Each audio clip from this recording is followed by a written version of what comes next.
কৃষ্ণ ভক্ত যারা অতি তাড়াতাড়ি বিধবা হয় তারা। এটা কিন্তু আমার কথা না, সুশান্ত দাস নামে একজন এই কমেন্টটা করেছেন। তো চলুন আজকে এটারই রিপ্লাই দেবো। হরে কৃষ্ণ সকলকে।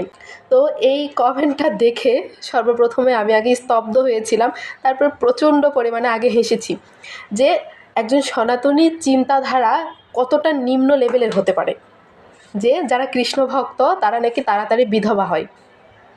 তো যাকে আমি প্রভুকে রিপ্লাই করেছিলাম এবং সেখানে বলেছিলাম যে ছেলেরা তাহলে কি হবে, মেয়েরা তো বিধবা হবে, তার মানে ছেলেরাও কি বিধবা হয়ে যাবে নাকি?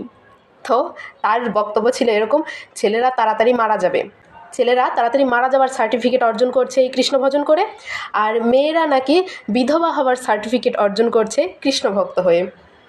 মানে মানুষের চিন্তাধারা কোন লেভেলে নেমে গিয়েছে একবার শুধু আপনারা বিবেচনা করে দেখুন। তো আমি আবারও তাকে জিজ্ঞেস করেছিলাম যে বিয়ে না করেই যদি বিধবা হয় বিষয়টা বেশ ভালোই দেখায়, তাই না? তো তিনি বলছেন যে অগ্রিম বিধবা হওয়ার সার্টিফিকেট অর্জন করছি।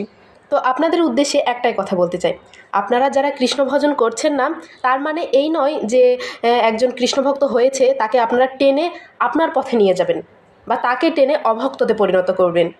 এই ভুল একদমই আপনারা করবেন না।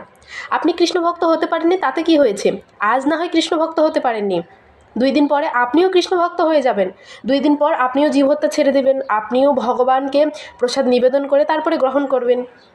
একজন কৃষ্ণভক্ত হয়েছে, আপনি হয়তো বা ভক্ত না, কিন্তু আপনি তাকে উৎসাহিত করুন। অন্যান্য ধর্মে দেখবেন, বিশেষ করে মুসলিম ধর্মের কথাই যদি বলি, তাদের ক্ষেত্রে কেউ যদি মসজিদে যায়, হয়তো একজন মসজিদে যায় না কিন্তু সেও তাকে উৎসাহিত করছে যে অবশ্যই তুই মসজিদে যাবি, অবশ্যই তুই তোর আল্লাহকে ডাকবি। তারা একজন আরেকজনকে ইন্সপায়ার করছে। অথচ আমাদের ধর্মে আমরা যদি নিজে থেকে যদি ভগবানের নামগুণ করি, নিজে থেকে যদি ভক্তিপথে আসি, তাহলে আরেকজন গিয়ে সমালোচনা করে যে সাধু হয়েছে, 2 দিনের সাধু, এসে এখন নাকি তিলকমালা দেয়, সবাইকে এখন নমস্কারের বদলে হরে কৃষ্ণ বলে, আরও কত কি রঙ্গলীলা দেখবো। মানে এটা কি ভাই?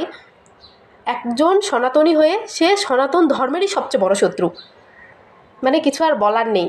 তো আর এই সুশান্ত দাস, এই যে আপনাকে আমি বলছি, আপনার অনেকগুলো আমি কমেন্ট দেখেছি, মানে আমার প্রত্যেকটা ভিডিওতে গিয়ে আপনার বাজে কমেন্ট না করলে চলে না। কেন? আমি আপনার কোন পাকা ধানে মই দিয়েছি? একটা কথা মনে রাখবেন যে বৃন্দা কখনো শাস্ত্রের সিদ্ধান্ত ব্যতীত নিজের কোনো সিদ্ধান্ত দেয় না, আর আমার নিজের কোনো সিদ্ধান্ত দেবার কোনো অধিকারই নেই। ভগবান যেটি শাস্ত্রে বলেছেন সেটিই শুধু আমি আপনাদের মাঝে তুলে ধরি, এর বেশি আর কিচ্ছুই না। তো এই জন্য বলছি, আমার ভিডিও যদি ভালো না লাগে একদমই দেখবেন না, আপনারা এড়িয়ে চলুন, তবে দয়া করে বাজে কমেন্ট করবেন না।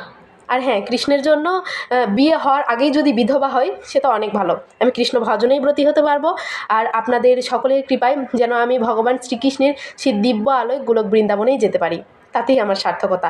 আর এজন্যই আমি এই পৃথিবীতে জন্মগ্রহণ করেছি।